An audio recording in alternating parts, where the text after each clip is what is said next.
याला अक्षराचा निर्णय सांगावा का? नको, अक्षरा स्वतः घरी बोलेल तर बरं होईल. हॅलो हॅलो सुंदरी, अगं हॅलो, अगं बोलता बोलता फोन ठेवलास की काय? हा अगं अक्षराचं काय झालं सांग की. तिच्यावरचे सगळे आरोप पुसले गेले सुंदर.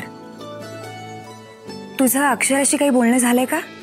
अगं नाही ना, ती फोनच उचलना झाली बघ माझा. सुंदरी, मला काय वाटतं माहितीये, तिला ही आनंदाची बातमी आहे की नाही घरला येऊन समद्यांसमोर सांगायची असणार, म्हणून ती माझा फोन उचलत नसेल. हा बरं सुंदरी, तुझं बी मनापासून आभार. हा तू बी या समद्यामध्ये ना लई मोलाची साथ दिली आहेस बघ. बरं चल, ठेवतो आता फोन. काळजी घे. चालेल चालेल. आणखीन काय म्हणाली सुंदरी? अगं ती काय म्हणणार आहे, ती म्हणली की अक्षरा केस जिंकली आहे आणि मेनकाला शिक्षा झाली आहे. अजून अजून अगं अक्षरा अजून काय सांगणार आहे. मला हे महत्वाचं कळलं की नाही, तसं मी तिचे आभार मानले आणि फोन ठेवला. आता पुढचं जे काय आहे की नाही ते तुझ्या तोंडून ऐकायचं आहे.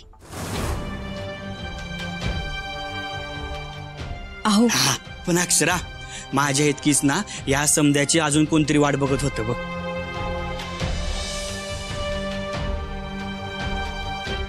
खरंय अक्षरा, ये इकडे.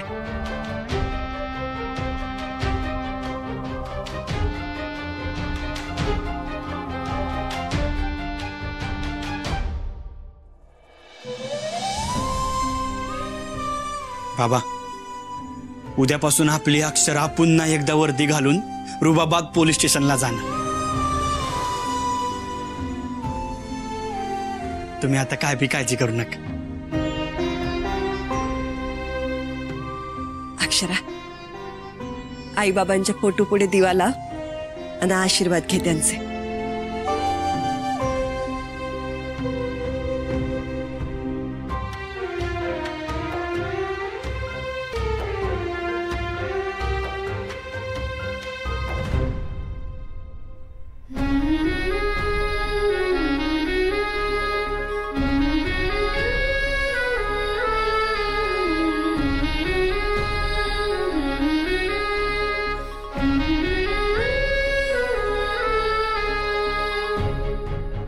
तुमच्या लेकीला भरभरून आशीर्वाद द्या. या पुढच्या तिच्या वाटचालीत तिच्यावर कुठलं बी संकट येऊ नये. कायम असंच यश तिला मिळू दे. गोपाळ, मला माफ कर.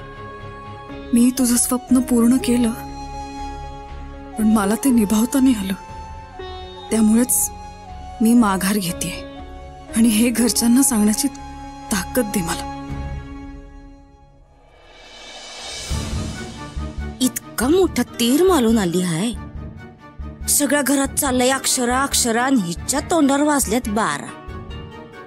नक्कीच काहीतरी गडबड आहे.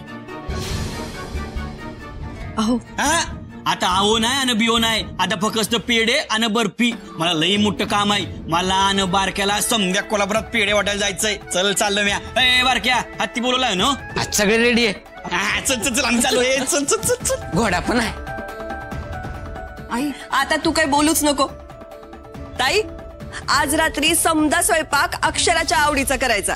हा आई, आपला प्लॅन होता ना, तुम्ही ताई समोर सगळं बोलून गेलात. अरे देवा. बरं अक्षरा, तू असं समज का कानावर हात ठेवले आहेस आणि तुला काय बी ऐकायला आलं नाही, आणि जेवणाचा आनंद आहे बर का. अक्षरा, काय ग, आल्यापासून पाहतेय, दमल्यावानी वाटतेस.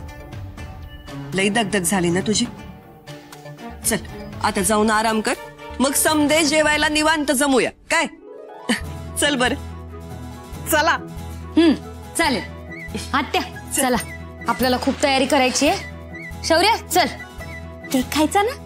चला चला चला चला चला. हा बोलू रोश. आणि काय काय हाल हवाल? हाल खाईना कुत्र आणि हवाला देतात सूत्र. हो, हिथं नुसतं दुडगुस चालू आहे त्या अक्षराच्या नावाचा. आता समजे तिला डोसक्यावर घेऊन मिरवणूकच काढत्याल. त्या मेनका विरुद्ध समजे पुरावे होते म्हणल्यावर ती बरोबर गावणारच होती बघा. पण आता ही बाया सुटली ना, त्याचं काय करायचं? त्या मेनक्याला का नाही काडीची अक्कल नव्हती बघ. अगं मासा गळाला लागला की लगेच त्याचा काटा काढायचा असतोय ग, नाहीतर उलटून तो चावतो आपल्याला.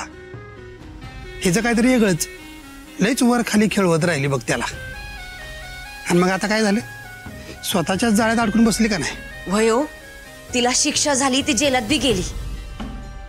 पर आता हित अक्षराच्या नावाचा जल्लोष सुरू झालाय. काय तर म्हण तिच्या आवडीचं जेवण, गावात पेड्याचं वाट, ढोंग नुसती समधी. हा, हे तर होणारच होतं म्हणा. पण आपलं जे ठरलंय ते लक्षात ठेव. ज्या गोष्टी घडतायत त्या उघड डोळ्यानं शांतपणे बघत बसायचं. हा वय, ते खरंच आहे म्हणा. पण मला ना या समध्यामध्ये अक्षरा काही खुश दिसत नाही बघा. म्हणजे तिचं तोंड ना काळ मिठच आहे. म्हणजे तिला या समध्याचा आनंद झालाय असं काही दिसत नाही. नक्कीच काहीतरी अजून गडबड आहे बघा. काय सांगतेस काय उर्वशी? हा बारे बारे, तू एक काम कर, तू अक्षरावर नजर ठेवून राहा.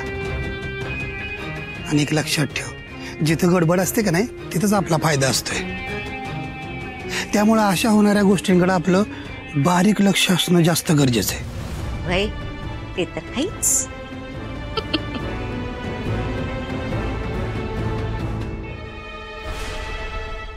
मसाल्याचा डबा द्या ना.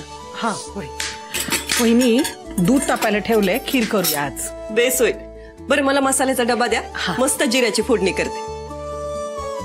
आणि ताई, कालथा द्या मागचा. हा. शरू, झाला का ग कांदा चिरून? फोडणीला घालायचं. हो हो, झालं जरा 2 मिनिट. दे पटकन. काय बी म्हणत आहे, आपली अक्षरा लई धीराची आहे.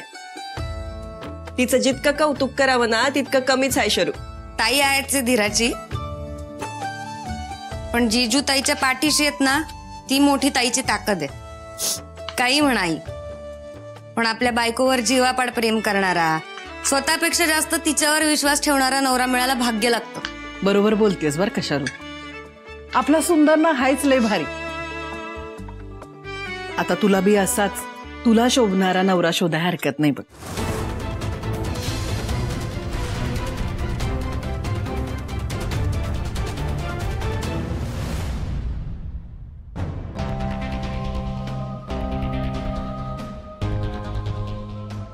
शरू, ताईंच्या बोलण्याचं वाईट नको वाटून घेऊ. पर त्या जे बोलतायत ना ते चुकीचं बी नाही बाळा. आता तुला तुझ्या आयुष्याचा विचार करायला हवा.